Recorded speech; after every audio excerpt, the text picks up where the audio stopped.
नमस्कार दोस्तों, क्राइम कहानी यूट्यूब चैनल पर आप सभी का स्वागत है। यदि आप इस चैनल पर नए हो तो कृपया इस चैनल को सब्सक्राइब कर लीजिए, क्योंकि हम इस चैनल पर क्राइम से जुड़ी सच्ची घटनाएं की कहानियां लाते रहते हैं। तो दोस्तों, बिना देरी के चलिए आज की कहानी को शुरू करते हैं। छत्तीसगढ़ के बालोद जिले में गुरूर थाने के करीब 5 किलोमीटर की दूर स्थित धानापुर गांव के कुछ लोग सुबह 8 बजे जब गंगरेल भिलाई नहर में नहाने गए तो वहां उन्होंने एक युवती की लाश तैरती देखी। ग्रामीणों ने इसकी सूचना धानापुर की सरपंच योगेश्वरी मानिक सिंघा और गुरूर थाना पुलिस को दिया। पुलिस ने वहां पहुंचकर नहर में तैरती लाश को बाहर निकलवाया। लाश किसी युवती की थी जिसकी उम्र करीब 30 साल की थी। लाश के हाथ पैर और गला रस्सी से बंधे हुए थे। रस्सी को एक भारी पत्थर से बांधा गया था। मृतका के पेट पर चाकू से वार करने के 2 निशान थे। पुलिस जब नहर से लाश निकालने की कार्रवाई कर रही थी तब आसपास के काफी ग्रामीण एकत्रित हो गए थे। पुलिस ने मौके पर मौजूद लोगों से युवती की शिनाख्त कराने की प्रयास किए, लेकिन कोई भी उस युवती को नहीं पहचान सका। युवती चुस्त कुर्ता और सलवार पहने थी।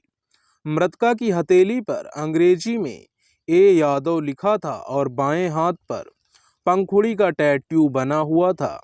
इस बीच बालोद के एसपी एमएल कोटवानी भी मौके पर पहुंच गए।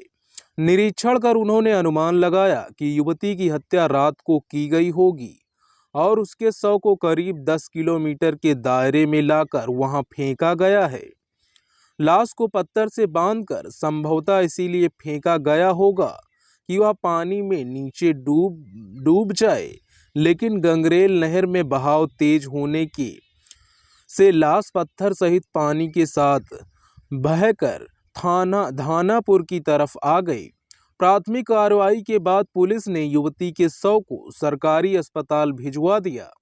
आगे की जांच के लिए सबसे पहले लाश की शिनाख्त जरूरी थी। कपड़ों और टैटू से लग रहा था कि युवती किसी खाते पीते परिवार की और बड़े शहर की रहने वाली थी।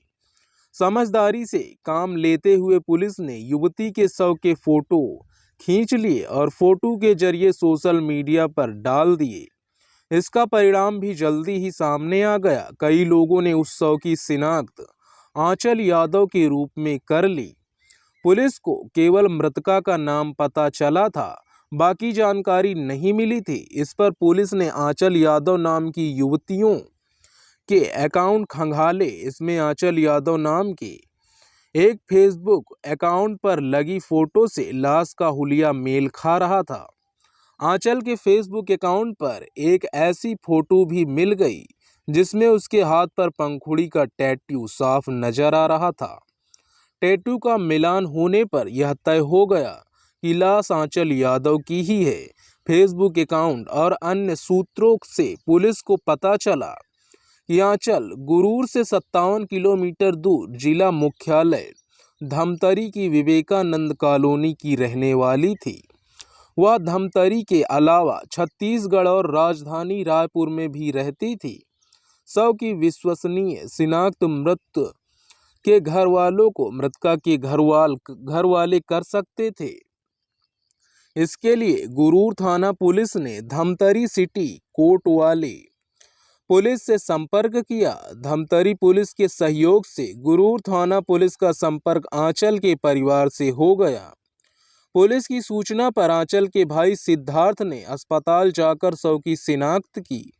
शव आंचल यादव का ही था। पुलिस ने पोस्टमार्टम कराने और आवश्यक कार्रवाई के बाद देर शाम आंचल का शव उसके भाई सिद्धार्थ को सौंप दिया। बालोद थाने में हत्या का मामला पहले ही दर्ज कर लिया गया था। पुलिस ने आंचल के बारे में जानकारी लेने के लिए उसके परिवार वालों से पूछताछ की। उसकी मां ममता यादव ने बताया कि आंचल एक दिन पहले यानी कि 25 मार्च को रायपुर से अदालत की किसी पेशी के सिलसिले में धमतरी आई थी। उस रात वह करीब 9 बजे अपनी कार से धमतरी में विवेकानंद कॉलोनी स्थित घर पर पहुंची थी। घर पहुंचते ही उसके मोबाइल पर एक कॉल आई। बात करने के बाद आंचल घर से चली गई। मां ने उसे रात में जाने से रोका भी था, लेकिन वह नहीं मानी और थोड़ी देर में लौट आने की बात कहकर घर से बाहर निकल गई। पुलिस ने अपने स्तर पर आंचल यादव के बारे में पता करवाया। पता चला कि ग्लैमरस लाइफ जीने वाली आंचल का धमतरी, भिलाई और रायपुर के अलावा छत्तीसगढ़ व अन्य कई बड़े शहरों में हाई प्रोफाइल लोगों से संपर्क था। वह अक्सर रायपुर की पेज 3 पार्टियों और क्लबों में नजर आती थी। उसे लग्जरी कारों का भी शौक था। तीखे नाक नक्श वाली आंचल जिस शानो शौकत और आधुनिकता से रहती थी, उससे लोगों का अनुमान था कि वह मॉडलिंग करती है और छत्तीसगढ़ की हॉलीवुड हीरोइन है। आंचल ने अपने फोटो शूट कराने के लिए पर्सनल फोटोग्राफर रखा हुआ था। हालांकि लोगों ने आंचल को कभी मॉडलिंग करते या किसी फिल्म अथवा एल्बम वगैरह में नहीं देखा था, लेकिन उसका रहन सहन और जीवन शैली किसी फिल्मी हीरोइन से कम नहीं था, इसीलिए सभी उसे मॉडल हीरोइन समझते थे। आंचल रोजाना फेसबुक और सोशल मीडिया पर एक्टिव रहती थी। वह फेसबुक पर रोजाना अपना एक ग्लैमरस फोटो अपलोड करती थी। अपने फेसबुक अकाउंट पर 25 मार्च को शाम 4:17 पर अंतिम बार उसने एक कुत्ते के साथ वाला फोटो अपलोड किया था। आंचल के फेसबुक पर 2000 से ज्यादा फॉलोअर्स थे। प्रारंभिक जांच पड़ताल में यह बात भी सामने आई कि फरवरी 2014 में वन विभाग के एक रेंजर की अश्लील सीडी बनाकर आंचल ने उसे ब्लैकमेल करके करोड़ों रुपए मांगे थे। इस मामले में उसे पुलिस ने गिरफ्तार भी किया था। कुछ दिन बाद जेल से छूटने पर आंचल ने अपना गृह नगर धमतरी छोड़ दिया था और रायपुर में अकेली रहने लगी थी। आंचल ने अपनी फेसबुक प्रोफाइल पर खुद को रिलायंस लाइफ इंश्योरेंस कंपनी की एग्जीक्यूटिव सेल्स मैनेजर बताया था। पोस्टमार्टम रिपोर्ट में आंचल की हत्या की पुष्टि हो गई। उसके पेट में चाकू से वार करने के निशान थे। यह स्पष्ट नहीं हुआ था कि हत्या से पहले उसके साथ दुष्कर्म हुआ था या नहीं हुआ था। पोस्टमार्टम करने के बाद डॉक्टर ने रिपोर्ट में लाश के करीब 12 घंटे तक पानी में रहने की बात कही थी। इससे पुलिस ने अनुमान लगाया कि घर से निकलने के कुछ ही देर बाद आंचल की हत्या कर दी गई होगी। मां ने बताया था कि आंचल के पास मोबाइल था, लेकिन पुलिस को कोई मोबाइल फोन नहीं मिला था। आंचल के घर वालों ने 27 मार्च को धमतरी से उसकी लाश का अंतिम संस्कार कर दिया। आंचल के शव की अंत्येष्टि के बाद पुलिस ने उसके घर वालों से पूछताछ की। इसमें वही बात सामने आई कि 25 मार्च की रात 9 बजे आंचल के मोबाइल पर किसी की कॉल आई थी। उसके बाद वह अपनी कार पर घर छोड़कर कहीं चली गई थी। वह किसके साथ गई, इसके बारे में आंचल की मां और भाई ने अनभिज्ञता जताई। मां ने इतना जरूर बताया कि आंचल किसी के साथ बाइक पर बैठकर गई थी। आंचल के संबंध हाई प्रोफाइल लोगों से होने और एक बार पहले ब्लैक मेलिंग के चक्कर में जेल जाने से पुलिस ने अनुमान लगाया कि यह हत्या योजनाबद्ध तरीके से की गई है। इसीलिए पुलिस ने आंचल के संपर्क वाले लोगों को जांच के दायरे में लिया। साथ ही धमतरी में लगे सीसीटीवी कैमरों के फुटेज खंगालने का काम भी शुरू किया। पुलिस ने आंचल का मोबाइल तलाशने और उसकी लोकेशन का पता लगाने की भी कोशिश की, लेकिन कुछ पता नहीं चला। आंचल की हत्या का मामला हाई प्रोफाइल होने के कारण दुर्ग रेंज के आईजी हिमांशु गुप्ता 27 मार्च को थाना गुरूर पहुंचे। उन्होंने इस मामले में पुलिस अधिकारियों से आवश्यक जानकारी ली और उन्हें दिशा निर्देश दिए। आईजी ने धमतरी के एसपी बालाजी राव को भी इस मामले में बालोद पुलिस का सहयोग करने का आदेश दिया। आंचल के धमतरी और रायपुर में रहने और कई शहरों के रईस जादों से संपर्क होने की वजह से जांच के नजरिए से होनी जरूरी थी। इसके लिए पुलिस की 5 अलग अलग टीमें बनाई गई। इन टीमों ने अलग अलग लोगों को ध्यान में रखकर जांच शुरू किया। इसमें एक कोड पैसे और ब्लैकमेलिंग का भी था। आंचल ने रायपुर के वीआईपी रोड स्थित फ्लावर वैली में करीब 3,35,000 महीना किराए पर बंगला ले रखा था। 28 मार्च को पुलिस ने आंचल के इस बंगले की तलाशी ली। तलाशी में पुलिस को सीडी, लैपटॉप, पेन ड्राइव, वन विभाग के अफसरों के नाम लिखे हुए दस्तावेज आदि मिले। पुलिस ने इनकी जांच पड़ताल की, लेकिन कहीं से भी आंचल की हत्या का कोई क्लू नहीं मिला। पुलिस ने आंचल की फ्रेंड से भी पूछताछ करके हत्या का कारण जानने का प्रयास किया, लेकिन ऐसी कोई जानकारी नहीं मिली जिससे इस मामले में उम्मीद की कोई किरण नजर आती। पुलिस की जांच का फोकस आंचल के दोस्तों, हाई प्रोफाइल लोगों और उनके घर वालों पर था। पुलिस ने कुछ बिंदुओं पर जांच शुरू की। ऐसा करके पुलिस यह पता लगाने की कोशिश कर रही थी कि आंचल कब और किस समय वहां जाती है, कहां जाती है और किन लोगों से ज़्यादा संपर्क में थी। अपने महंगे शौक पूरे करने और ग्लैमरस जिंदगी जीने के लिए आंचल के पास आमदनी के क्या स्रोत थे, यह भी जानने की कोशिश की गई। यह भी पता लगाया गया कि 25 मार्च को दिन भर उसकी किन किन लोगों से मोबाइल पर बात हुई थी। उस दिन वह रायपुर से धमतरी आई तो किन किन लोगों को इस बात की जानकारी थी और किन लोगों से उसकी मुलाकात हुई। साथ ही यह भी कि रात 9 बजे वह बाइक पर बैठकर किसके साथ गई थी। इसके अलावा एक पुलिस टीम को सीसीटीवी कैमरे खंगालने और आंचल के मोबाइल की कॉल डिटेल्स निकलवाने की जिम्मेदारी भी सौंपी गई। साइबर सेल की मदद से पुलिस ने आंचल के मोबाइल की कॉल डिटेल्स निकाली। पता चला कि 25 मार्च को आंचल के फ़ोन पर 40 से ज़्यादा लोगों के कॉल आए थे। इनमें कई हाई प्रोफाइल लोगों के अलावा रायपुर और भिलाई के रहने वाले उसके दोस्त भी शामिल थे। पुलिस ने इनमें से कई लोगों से पूछताछ की। जांच में पुलिस को यह भी पता चला कि जगदलपुर के एक व्यक्ति ने आंचल के पिता राकेश यादव से 50 लाख रुपए में उनका धमतरी का मकान और जमीन खरीदा था। बाद में आंचल के पिता की मानसिक स्थिति खराब होने की बात कहकर इस सौदे से इनकार कर दिया था। इस पर मकान खरीदने वाले ने आंचल के खिलाफ पुलिस में मुकदमा दर्ज कराया था। पुलिस ने जमीन खरीदने वाले शख्स को जांच के दायरे में लेकर पूछताछ किया। जांच में पुलिस को कोलकाता के एक कथित तांत्रिक बाबा से भी आंचल के संपर्कों का पता चला।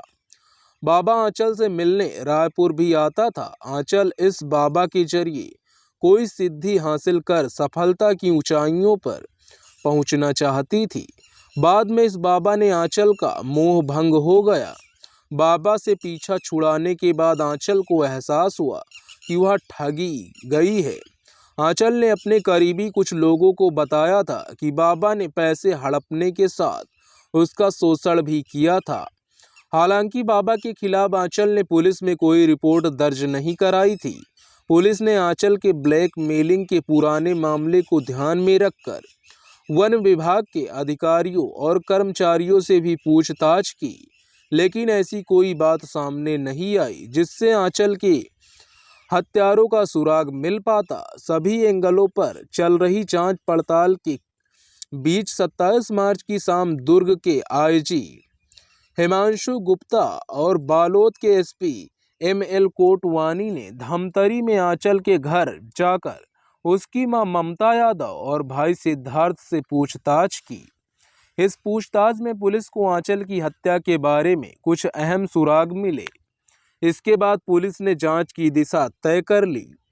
आवश्यक तथ्य जुटाने के बाद पुलिस ने 30 मार्च की शाम आंचल के भाई सिद्धार्थ यादव को हिरासत में ले लिया। उसे थाने लाकर सख्ती से पूछताछ की गई। बाद में उसे आंचल की हत्या के आरोप में गिरफ्तार कर लिया गया। सिद्धार्थ से पूछताछ के आधार पर उसकी मां ममता यादव को भी गिरफ्तार किया गया।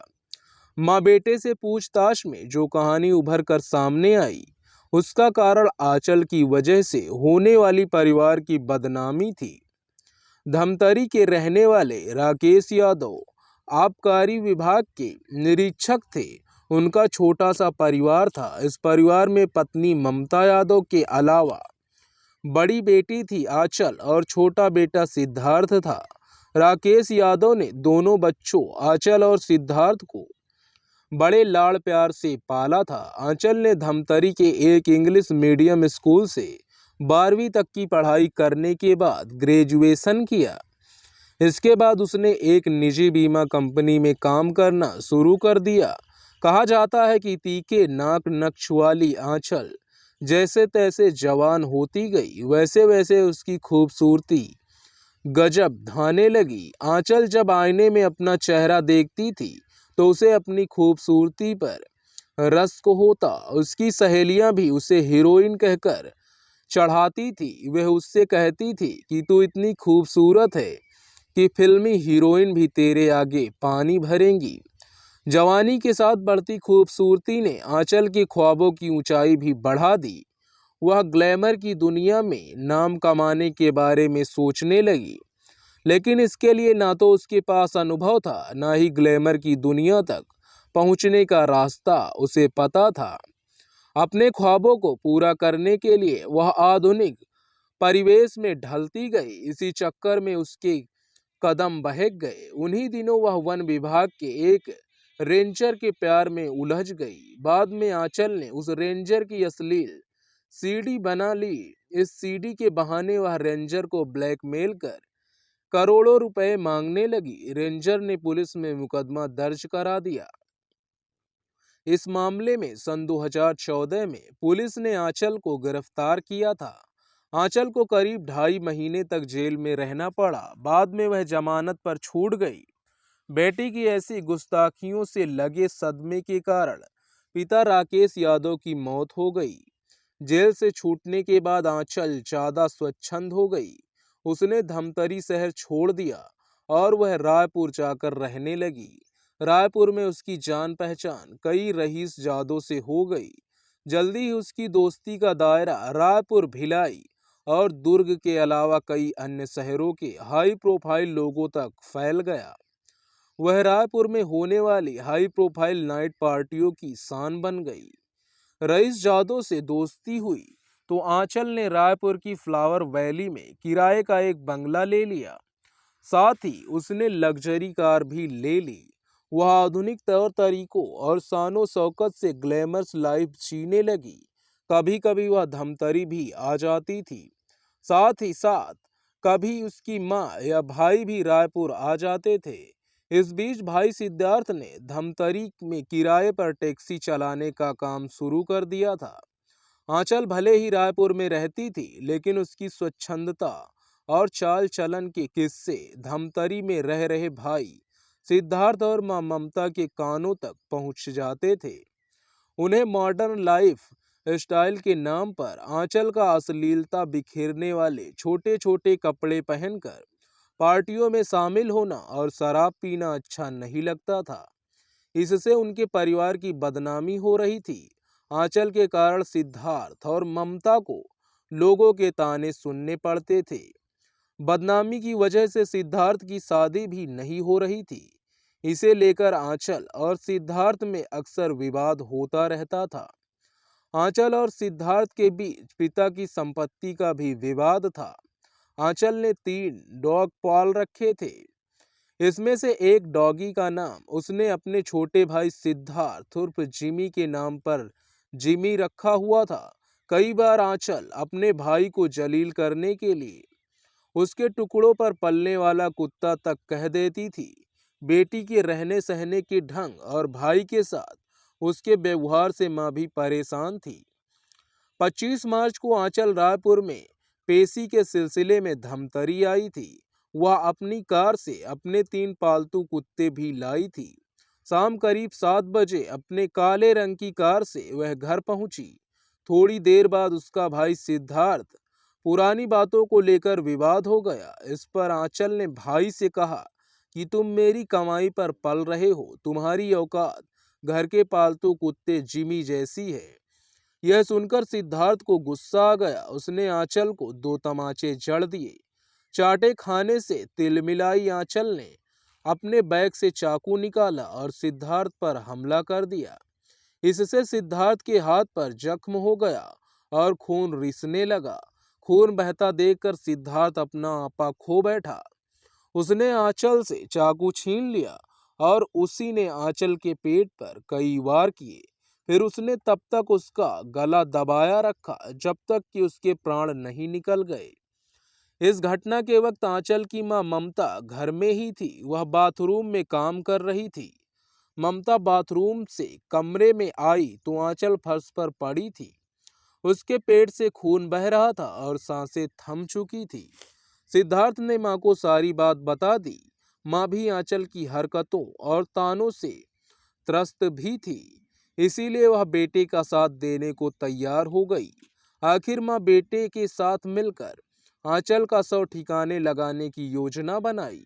आंचल का शव घर में पड़ा छोड़कर सिद्धार्थ उसका मोबाइल लेकर बाइक से मकई चौक गया। वहां उसने पान खाया।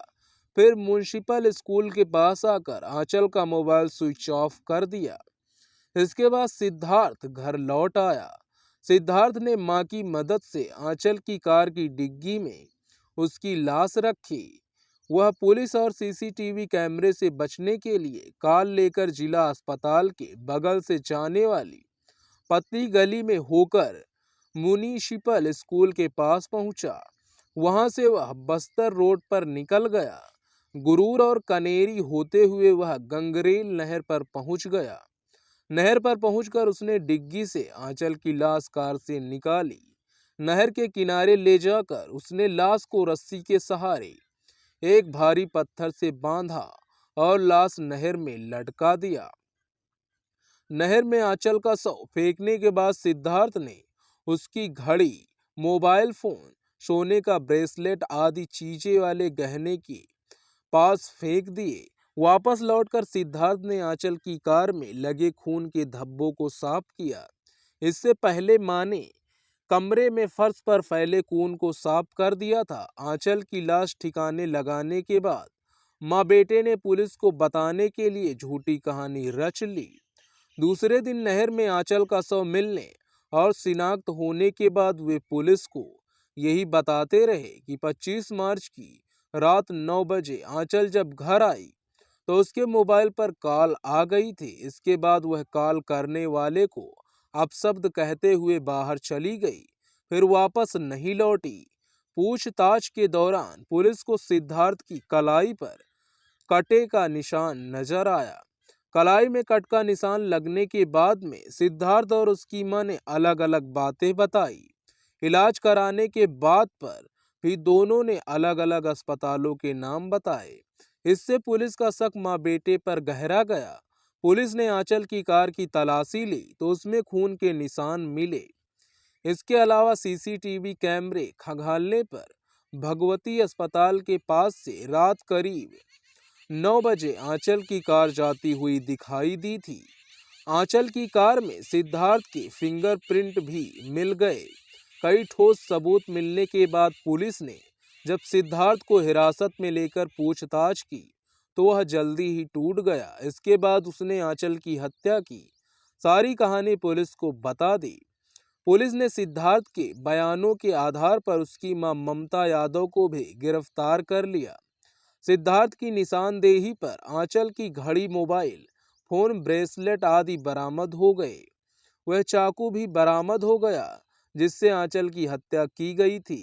यह विडंबना रही कि ग्लैमर जिंदगी जीने की तमन्ना में आधुनिकता का लबादा ओढ़कर स्वच्छंद उड़ान भरने वाली आंचल न तो अपनी जिंदगी जी सकी और न ही अपने परिवार को सुकून से रहने दिया। उसके जिंदगी जीने के तौर तरीकों से हंसता खेलता परिवार बिखर गया। आंचल के खून से हाथ रंगकर भाई और मां जेल पहुंच गए। दोस्तों, इस कहानी का उद्देश्य किसी को परेशान करना, किसी का दिल दुखाना नहीं है, बल्कि आपको जागरूक करना, आपको सचेत करना है। ऐसी ही क्राइम की सच्ची कहानियां सुनने के लिए आप हमारे चैनल को सब्सक्राइब कर लीजिए और इस वीडियो को लाइक कर दीजिए, शेयर कर दीजिए। हमें सपोर्ट करने के लिए आप इस चैनल को सब्सक्राइब कर लीजिए। इस कहानी के बारे में अपनी राय कमेंट बॉक्स में जरूर बताइएगा। तो दोस्तों, मिलते हैं इसी तरह की सच्ची क्राइम की कहानियां, सच्ची क्राइम की घटनाओं के साथ। तब तक के लिए आप सभी अपना ध्यान दें, हमको इजाजत दें। धन्यवाद।